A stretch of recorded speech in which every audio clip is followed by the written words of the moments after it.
Welcome back. It is time for Game 2 in this first round of 16 match between Liquid Tyler, who is in the south position as the red Protoss, against the Swedish superstar Prae.ThorZaIN, who knocked out Fruit Dealer himself last round. He is in the left position as the blue Terran.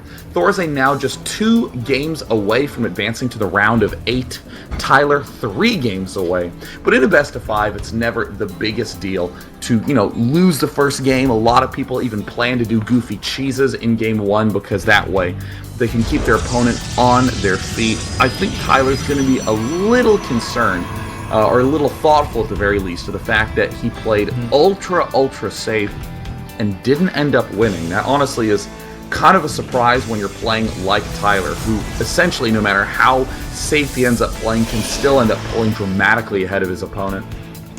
Right. In the early game, I always like to watch what is the player doing with their early workers. Are they really paying attention and pairing them up? ThorZaIN pairing up every one of his SCVs to those fast mining minerals. He had all 8 on the 4 fastest patches before mining the slower ones. Tyler saying it's not worth the effort, mining all 8 patches before going ahead and mining those quick ones. So that's always a little bit interesting to see in the early game. And while the action is slow yet again, I want to direct our viewers over to PokerStrategyTSL3.com, where you can catch all the TSL updates. And number 2, by the graces of Day 9 himself, the TeamLiquid.net big event tracker. If you had problems like myself finding the brackets, finding the prize money, finding the threads, go to TeamLiquid.net, click on events, and you can track all the big events and all the relevant info.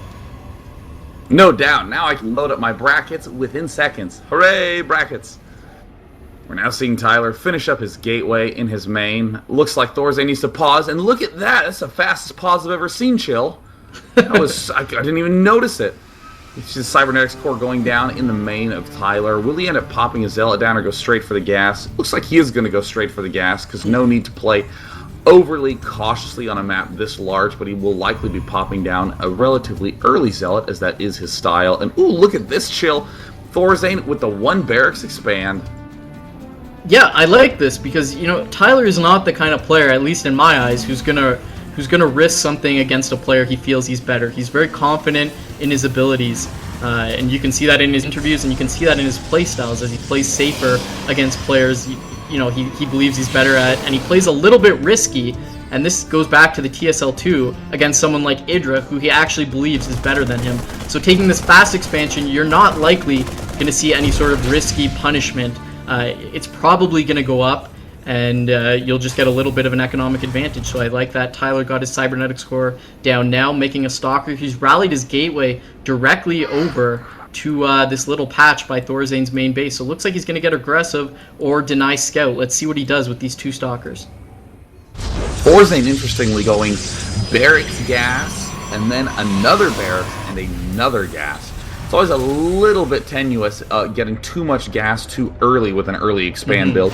I mean, you can end up rushing for a tank very quickly. However, if you try to go for a big barracks play, which you don't have that many barracks units, it's an easy way to lose a quick match. Looks like Tyler is throwing down his Twilight Council, a second gateway. We could be seeing very fast Blink, or we could see a little bit the less common Dark Templar play. Either way, ThorZaIN Orbital Command finishing up at the natural expansion. Continuing to produce Marines 2 at a time, getting the stim pack, and should probably throw down an extra bunker in just a moment. Yeah, I'm really interested to see what Tyler's going to do with this Twilight Council now completing. I would have thought it would be Blink, and yes, it is Blink, going 3-gate Stalker. Let's see how he's going to get vision of that high ground. Does he have a robotics on the way? Nothing thus far. He may just want to be aggressive and blink past or use blink micro. Regardless, he's got 2 warp gates completed, a 3rd one on the way. ThorZaIN going to follow up with barracks number 3 and factory number 1. He's got an SCV buddy on the factory just watching, just overlooking production. Oh, there he goes. Yeah, this is actually miss rally point number 3 on that main orbital command. Now it does get reset, so we'll give him the benefit of the doubt and say he was just planning a scout ahead. Ooh. We see Tyler now having 5 stalkers by the lower left Zelnaga watchtower, and if we just look at the vision that Tyler has, it's complete coverage of that front side of the base. And oh, look at this, there's a pylon that's trying to end up getting warped in on that little patch. This is the same patch of land that Tyler always likes to abuse with warp-ins, with blink stalkers. He may very well blink right past these bunkers up into the main and start warping in more units. Yeah, I feel like that's exactly what he's going to do, meanwhile blinking the stalkers back, so ThorZaIN should be aware that blink is complete, and let's see if he's done his homework, if he's aware of that. Now Tyler moving in yet again, trying to pick up a marine and blink back. Looks nice thus far. He's going to continue to warp in stalkers, and I don't know if there's a follow-up plan to this. This may just be a complete bust. ThorZaIN has pulled 5 SCVs to repair that bunker, and he's got a lot of stalkers. Let's see what Tyler can do with this. Trying to blink past it. Looks like he's got his stalkers ready to move up. He's moving 2 stalkers up. This is beautiful. Now going to blink up the majority of the stalkers, and he's in the main base, taking out the Marauder, trying to go on the SCVs, and there's a lot of units for ThorZaIN being pulled off, a lot of SCVs off, more stalkers being warped in. A tank is out dealing a lot of damage in that unsiege mode, and with the SCVs coming to repair, no, the tank is done, and the stalkers continuing to blink around. Stim finishes, stimming the Marines. Tyler trying to dance around and take out all the Marines. Now he's got to blink past all the SCVs. All the SCVs being pulled off, only a few left on the line, and Tyler may be in trouble here with another Marauder, able to slow down. Oh my god, he's got concussive shells as Tyler tries to blink and repeat. I don't know if he did enough damage. Let's bring up the income. Looks like we're even on harvesters, but Tyler has a lot more income because those SCVs are not mining. Tyler is doing a good amount of damage, but he's losing almost his whole army, and there's no extra expansion for Tyler, and there is the blink out retreat. A few too many units from ThorZaIN, that key tank popping out at just the right time. Second factory also down now for ThorZaIN, and this is always the real problem with an aggressive opening. If you don't have a strong way to follow it up, whether it be with an expansion or whether it be with more aggression, you are in a lot of trouble, and it looks like that's exactly where Tyler is in right now. Engineering bay going down for ThorZaIN. He knows that he saw the blink stalker, so DTs could be coming in a moment, so he's going to prepare for that. In the meantime, we see a lot of Marines, Marauders, and some mass tanks popping out right now for ThorZaIN. Yeah, this is really uncomfortable for Tyler. The supply is 42 for Tyler and 59 for ThorZaIN. Hellion going to come in and try to run up that ramp. ThorZaIN now aware that that expansion for Tyler is going up. A few zealots being warped in, and if Tyler just had, he's got good multitasking, but if it was a level above, he would have thrown down the expansion while harassing. That's a lot to ask of anyone, even a professional StarCraft 2 player. And then he may have been not as far behind as he is. It's just he really just didn't have the multitask and shot up to 600 minerals while harassing. Really unfortunate situation. Now getting an observer, he's going to be able to use blink with that observer and be safe. But if ThorZaIN just stays on 2 bases and attacks, it's going to be a very nice situation for him. And with siege mode coming and a lot of units being produced, I think that may be what he plans to do. Again, an interesting mixture to have those 2 factories churning tanks out and then 3 barracks without that many add-ons for the barracks, just the 1 on the tech lab. So ThorZaIN really favoring those strong, meaty units, the mech units, to have the core part of his army. Looks like ThorZaIN is now moving out with a pretty big force. How many SCVs does he have there? It looks like we see 5 now moving out, or wow, way more than 5. 7 SCVs littering that little force. Looks like Tyler spots all of it and has a pretty big Zealot sentry force, but I still don't know if it's going to be enough, Chill. Looks like the engagement is about to happen, and there's some force fields do get thrown down. There's the Guardian Shield that goes up, but with 1 stim, ThorZaIN doesn't even siege up, just attack moves, rips those Zealots apart, chases down the 2 sentries, tries to throw down some defensive sentries, and blinks back to retreat, but Tyler is not going to keep this Expo alive. Yeah, and when he gives that expansion, he's also going to have to give up the game. He's trying to get an Immortal out. Interestingly enough, blinking down to try to damage these tanks, trying to take out a single tank, but it does not go down. Tyler, during that original battle, trying to get an Immortal out, but unfortunately was supply blocked, and now with the Nexus going down, Game 2 probably, unless in your wildest imagination something happens, ThorZaIN going to be able to take game number 2. ThorZaIN just tearing this apart, has very little help on those Marines Marauders. It doesn't matter.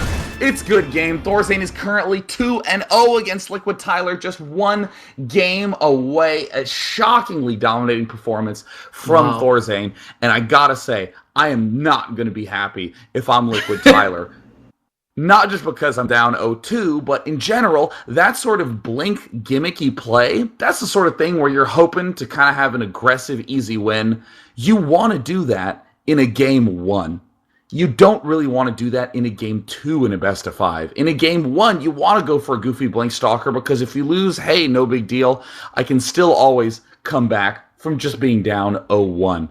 You can always use that momentum for your favor. But if you're down 0-1 and then you try some sort of goofy cheese, the timing's a little bit hard to deal with because if you win, you've evened up the series. But if you lose, every single game for the remainder of the tournament is going to be match point for you.